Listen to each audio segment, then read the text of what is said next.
जब तक केंद्र व विपक्ष द्वारा इस निर्णय को संवैधानिक संशोधन के जरिए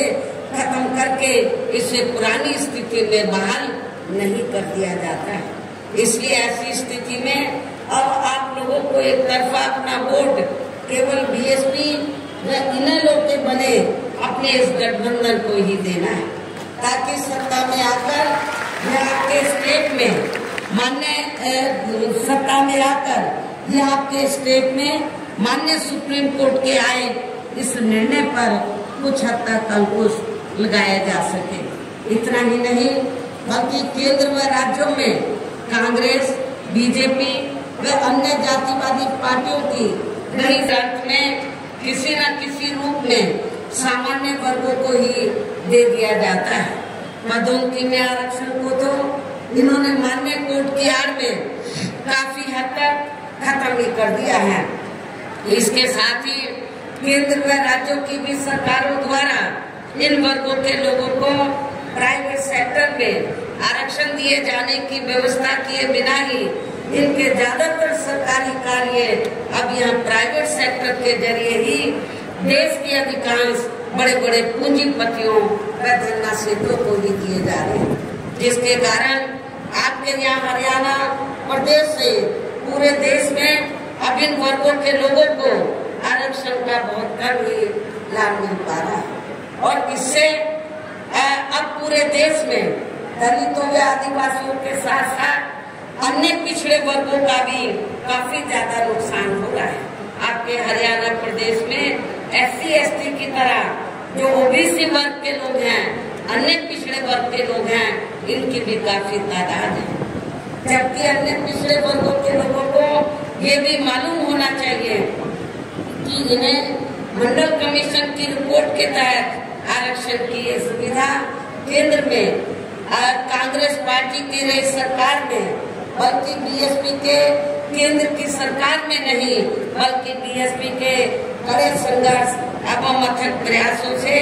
केंद्र में रही श्री VP सिंह की सरकार में ही मिली है,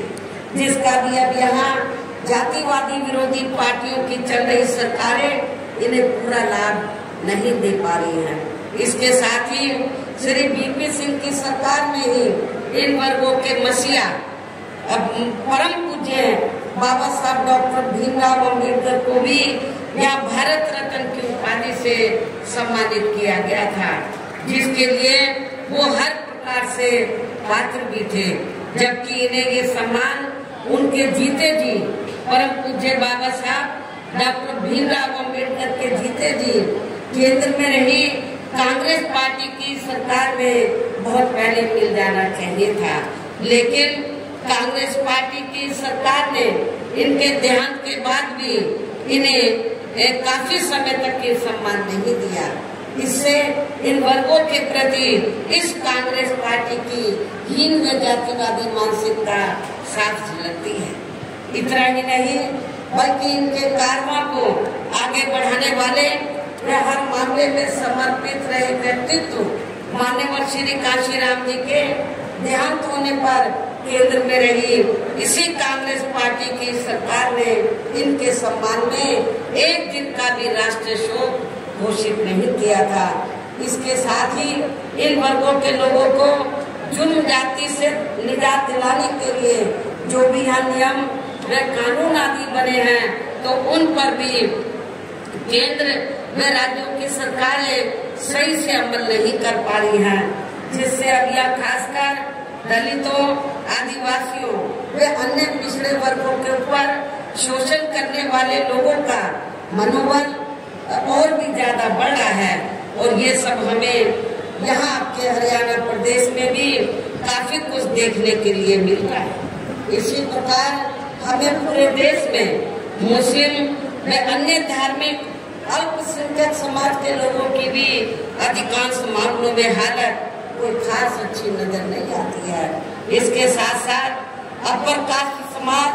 व जाट समाज में भी खासकर गरीब लोगों की भी आर्थिक स्थिति अभी भी यहाँ आपके हरियाणा प्रदेश सहित पूरे देश में काफी ज्यादा खराब व दयनीय ही बनी हुई है। इनके अलावा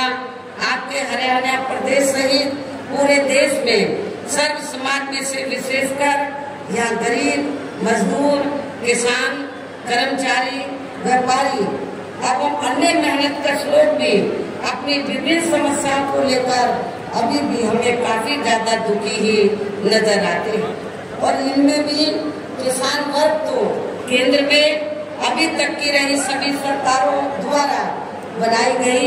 उनके गलत नीतियों के कारण अब काफी ज्यादा परेशान व दुखी भी रहा है और अभी भी है। लेकिन इन सब की मुख्य वजह हमारी पार्टी केंद्र में व आपके हरियाणा प्रदेश में भी या अब तक की रही अधिकांश विरोधी पार्टियों की सरकारों की गरीब व किसान विरोधी तथा इनकी जातिवादी, पूंजीवादी व संकीर्ण मानसिकता के तहत बनाई गई उनके गलत नीतियों एवं गलत कार्य प्रणाली को ही काफी हद तक जिम्मेवार मानकर चलती है। और इस मामले में खासकर इनकी गलत आर्थिक नीतियों की वजह से ही आए दिन जहाँ पूरे देश में गरीबी, बेरोजगारी व महंगाई आदि भी काफी ज्यादा बढ़ रही है, जिससे आम जनता काफी ज्यादा परेशान व दुखी भी है। इसके साथ साथ अभी भी अपने देश में भ्रष्टाचार हर स्तर पर काफी ज्यादा व्याप्त है, जिससे आपका खुद का अपना हरियाणा प्रदेश भी स्टेट भी अछूता नहीं रहा है। और इन सब का मुख्य कारण हमारी पार्टी आजादी के बाद से लेकर अभी तक केंद्र में देश के अधिकांश राज्यों में तथा आपके खुद के अपने हरियाणा प्रदेश में भी ज्यादातर सत्ता यहाँ खासकर पूंजीवादी पार्टियों, जातिवादी व पूंजीवादी पार्टियों के हाथों में ही आने को मानकर चलती है, जिसके कारण ही अब पूरे देश में व आपके खुद के अपने प्रदेश में भी अभी भी हमें यहाँ सर्व समाज के लोग अधिकांश मामलों में काफी ज्यादा दुखी व परेशान नजर आते हैं। जबकि पूरे देश में बीएसपी ही अकेली एक ऐसी पार्टी है जो विरोधी पार्टियों की तरह देश के बड़े बड़े पूंजीपतियों व धन्ना सेठों की आर्थिक मदद से नहीं बल्कि अपनी पार्टी के ही आम कार्यकर्ताओं की मदद से चुनाव लड़कर यहाँ केंद्र व राज्यों की भी सत्ता में आना चाहती है, ताकि हमारी पार्टी सत्ता में आने के बाद फिर बिना किसी दबाव के वे आजाद होकर उन्हें हर मामले में वे हर स्तर पर खुशहाल बना सके। आपके पड़ोसी प्रदेश उत्तर प्रदेश में 4 बार हमारी पार्टी ने अपने नेतृत्व में वहाँ सरकार भी बनाई है और हमने अपने सभी चारों रही सरकारों में अपनी पार्टी की विचारधारा एवं सिद्धांतों के तहत चलकर वैसे तो वहाँ सर्व समाज के हितों का पूरा ध्यान रखा है, लेकिन सभी मामलों में प्राथमिकता पहले हमने वहाँ सर्व समाज में से विशेषकर उन SC/ST वर्गों, पिछड़े वर्गों, मुस्लिम व अन्य धार्मिक अल्पसंख्यक समाज को तथा गरीब एवं असहाय लोगों को ही दिया है, जिनकी वहाँ हर मामले में व हर स्तर पर सभी विरोधी पार्टियों की रही सरकारों में उनकी हीन, जातिवादी, संकीर्ण व पूंजीवादी सोच होने के कारण काफी ज्यादा उपेक्षा की गई है। इसके साथ साथ हमने उत्तर प्रदेश में गरीब एवं बेरोजगार लोगों को दूसरी पार्टियों की रही सरकारों की तरह मामूली सा बेरोजगारी भत्ता न देकर उन्हें बड़ी तादाद में सरकारी एवं गैर सरकारी क्षेत्रों में स्थायी रोजगार भी उपलब्ध कराए हैं। इसके साथ ही गरीब भूमिहीन लोगों को खेती करने के लिए हमने उन्हें फ्री सरकारी जमीन भी दी है तथा गरीब आवासहीनों को भी तो 2-2 कमरों के फ्री सरकारी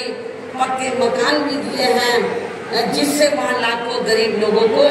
काफी फायदा पहुँचा है। शहरों व देहातों को भी विकसित किया गया है। देहातों को डॉक्टर अम्बेडकर ग्राम विकास योजना के तहत, शहरों को मान्यवर श्री काशीराम जी शहरी समग्र विकास योजना के तहत इनको डेवलप किया गया। इसलिए क्योंकि शहरों में और देहातों में घुसते ही मालूम पड़ जाएगा कि ये दलितों की बस्ती है, ये कमजोर वर्गों की बस्ती है,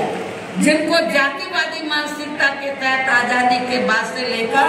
लगातार जिन भी पार्टियों की सरकारें बनी उन्होंने उनको विकसित नहीं किया। लेकिन जब बीएसपी की सरकार बनी तो हमने बाबा साहब के नाम से योजना बनाकर उन बस्तियों को डेवलप किया और भी बस्तियों को गांव में डेवलप किया, तो जिसकी वजह से उनका रहन सहन में काफी फर्क आया। इसके अलावा हमारी पार्टी की रही सरकार ने वहाँ विभिन्न क्षेत्रों में लगे लोगों के साथ साथ छात्रों, युवाओं, महिलाओं व बुजुर्गों आदि के हितों में भी अनेकों महत्वपूर्ण व ऐतिहासिक कार्य किए हैं, जिनसे उन्हें काफी ज्यादा लाभ पहुंचा है। किसानों की भी अधिकांश समस्याओं का काफी हद तक समाधान किया है तथा उनकी फसलों का भी उन्हें समय से उचित दाम दिया गया है, जो आपके हरियाणा में भी शायद कभी इतना फायदा किसानों को नहीं पहुंचाया गया हो। इतना ही नहीं बल्कि हमने उत्तर प्रदेश में सर्व समाज के लोगों के ऊपर किसी भी प्रकार की कोई जुल्म जाति आदि भी नहीं होने दी है। इसके साथ ही हमारी पार्टी की नई सरकार ने अपने देश में दलित एवं अन्य पिछड़े वर्गों में समय समय पर जन्मे यहाँ महान संतों, गुरुओं व महापुरुषों में भी खासकर महात्मा ज्योतिराव फूले, छत्रपति शाहू जी, बाबा साहब डॉक्टर भीमराव अम्बेडकर एवं मान्यवर श्री कांशीराम जी आदि को भी विभिन्न रूपों में पहली बार वह पूरा आदर सम्मान दिया है, जिन्हें विरोधी पार्टियों के लोग अभी तक भी आसानी से बचा नहीं पा रहे हैं। इस प्रकार से उत्तर प्रदेश में हमारी पार्टी ने अपने सभी चारों रहे शासनकाल के दौरान वह हर मामले में व हर स्तर पर सर्व समाज के लोगों को काफी बेहतरीन सरकार दी है। और यदि आप लोग भी यहाँ अपने हरियाणा प्रदेश में गरीबों, किसानों व आम जनहित के तथा विशेषकर कमजोर एवं उपेक्षित वर्गों के हितों में ऐसे ही कार्य करना चाहते हैं, इसके साथ ही आपके प्रदेश की जन से जुड़ी जो भी यहाँ स्थानीय समस्याएं हैं तो उन्हें भी आप दूर करना चाहते हैं, तो फिर आप लोगों को भी उत्तर प्रदेश की तरह ही यहाँ अपने हरियाणा प्रदेश में भी अपने इस बने गठबंधन की सर्व जन हिताय व सर्व जन सुखाय की नीतियों पर आधारित ही सरकार बनानी होगी, जिसके लिए अब आप लोगों को यहाँ अपने हरियाणा प्रदेश में विधानसभा के लिए हो रहे आम चुनाव में अपने बने इस गठबंधन का ही बेहतर रिजल्ट लाना होगा। इसके साथ ही आप लोगों को वोट पड़ने तक यहाँ की सत्ताधारी पार्टी भारतीय जनता पार्टी व अन्य सभी विरोधी पार्टियों के साम दाम दंड भेद आदि हथकंडों से भी जरूर सावधान रहना है। और इस मामले में खासकर आप लोगों को विरोधी पार्टियों में जारी किए गए उनके हवाई व प्रलोभन भरे चुनावी घोषणा पत्रों आदि के बहकावे में तो कतई नहीं आना है। बातें बड़ी बड़ी करते हैं, सत्ता में जब आ जाते हैं तो वो उनको रद्दी में जैसे टोकरी रद्दी की टोकरी में फेंक देते हैं वैसे फेंक देते हैं। तो इस मामले में खासकर आप लोगों को विरोधी पार्टियों के जारी किए गए उनके हवाई व प्रलोभन भरे चुनावी घोषणा पत्रों आदि के बहकावे में तो कतई नहीं आना है, जिन्हें ये पार्टियां सत्ता में आने के बाद अधिकांश अमल में नहीं लाती हैं, जिस पर से जनता का काफी हद तक विश्वास भी उठ गया है। इसलिए हमारी पार्टी किसी भी चुनाव में अपना कोई भी चुनावी घोषणा पत्र आदि जारी नहीं करती है। वैसे भी हमारी पार्टी कहने में बहुत कम बल्कि कार्य करके दिखाने में ही ज्यादा विश्वास रखती है, अर्थात जो कहती है तो उसे करके भी दिखाती है। ये सब हमने उत्तर प्रदेश में बिना चुनावी घोषणा पत्र के जारी किए हुए ही 4 बार सरकार बनाकर सरकार बनने के बाद तब हमने ये घोषणा की हम ये काम करेंगे सरकार का बजट देखकर। और अब संक्षेप में मेरा यही कहना है कि आप लोगों को अपने खुद के व अपने हरियाणा प्रदेश के भी हित में या बीएसपी व इन्हें लोग के बने अपने इस गठबंधन की सरकार बनाना बहुत जरूरी है। और अब आप लोगों को अपने इस गठबंधन के उम्मीदवारों को ज्यादा से ज्यादा कामयाब बनाना है, जिसके लिए बीएसपी के उम्मीदवारों को